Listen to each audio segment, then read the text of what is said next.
Hello, I'm Matt Abrahams, and welcome to a special Quick Thinks episode of Think Fast, Talk Smart, the podcast. Our recent episode on entrepreneurship received such positive feedback, not just from Think Fast, Talk Smart listeners, but also from listeners of the GSB's Grit and Growth podcast, that we wanted to share even more from my interview with Stefanos Zenios, who is not only a GSB professor, but also the faculty director of the Center for Entrepreneurial Studies and the main architect of the GSB's Startup Garage program. Enjoy this Quick Thinks episode where Stefanos describes the steps involved in bringing a successful entrepreneurial venture into being. So we begin with the premise that I explained earlier, that a new venture is a set of hypotheses. Mm-hmm. And every founder and every founding team needs to do two things: formulate those hypotheses and then test them with real data.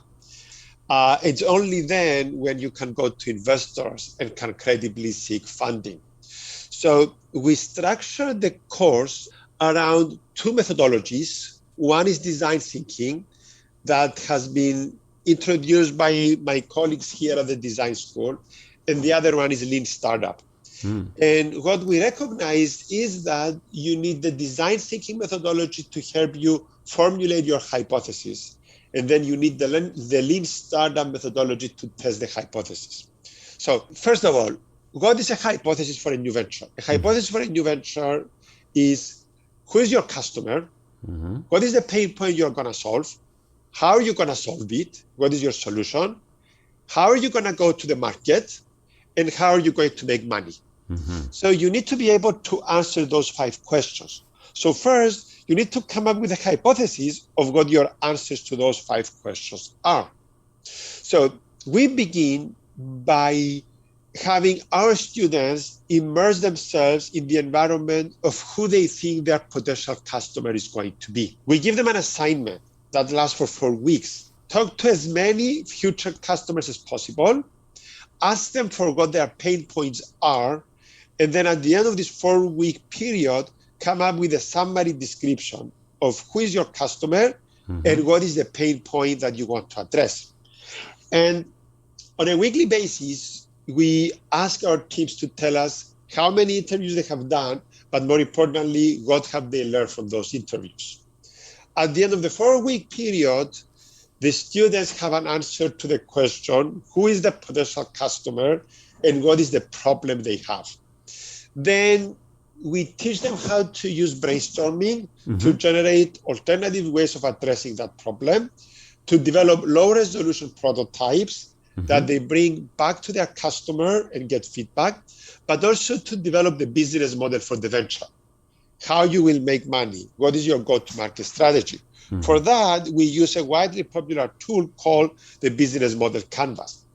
We also ask them at that point to come up with an estimate of what is the total market size and to figure out whether the market is big enough to justify the capital necessary to build a venture. By the end of the 4th quarter, this is a 2-quarter class, by the end of the 4th quarter, the teams are ready to make a presentation in which we ask them to answer the following question: have you found a need that is worth addressing? And do you see a viable path forward? Do you believe you can build a venture around solving that need? The teams that decide to continue winter quarter, the winter quarter, they end up designing experiments. Experiments for their go-to-market strategy, experiments for their unit economics, experiments for product market fit. We ask them to develop minimum viable products and test them with customers and get feedback and iterate based on that feedback. We also teach them how to evaluate term sheets that they would get from early stage investors. And then finally, we prepare them for a pitch presentation that they would give in front of investors. And we give them some of the nuts and bolts of how you pitch in front of investors. But more importantly, we tell them that what they did fall and winter quarter was gathering the evidence to put together the story that they will share with investors.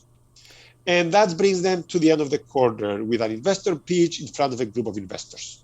Wow. So everybody, you just heard in a few minutes what takes 2 academic quarters to launch a new venture. I find it really interesting and should resonate with people who listen to this podcast frequently that a lot of time in your model is spent really understanding the potential customer. And we talk a lot here in communication that it's critical to really understand who your audience is.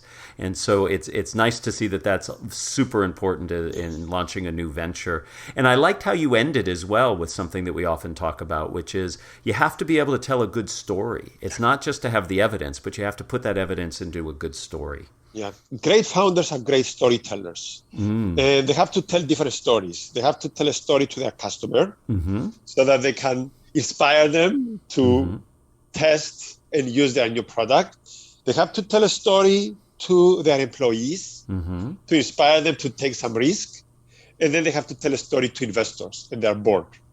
And what I found from my experience teaching Startup Garage is the closer you can get to your customer, the deeper you can understand your customer, and the more authentic as an entrepreneur you are about addressing the need, the more compelling your story is going to be, both for customers, investors, and employees. So that relevance can really help make it resonate. Thank you.